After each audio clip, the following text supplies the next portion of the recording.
আমার ধৈর্য আছে, মায়েদের একটু আছে, আছে বলেই তো এমন বসে আছে না।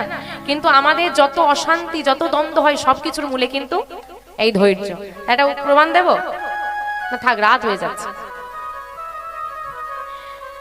একটা মা উকিলের কাছে গেছে। কি চাই?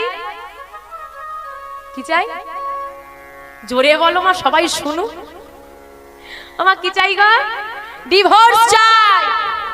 কেন?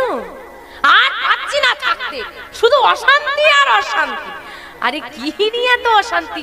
না না, ওই লোকটার সঙ্গে আর থাকা যাবে না। আরে তুমি বুঝিয়ে বলো। আর বুঝিয়ে বুঝিয়ে আর হয় না, কত সহ্য করবো, আর হচ্ছে না। ডিভোর্স আছে। ছেলে মেয়ে আছে? বলে হ্যাঁ আছে, একটা ছেলে একটা মেয়ে। তাদের ভবিষ্যতের কথা ভেবেছো মা? হ্যাঁ, আরে ভবিষ্যতের কথা ভেবেছি বলেই তো এই সিদ্ধান্ত নিলাম। রোজ রোজ অশান্তি, বাচ্চাগুলো কি ভালো আছে?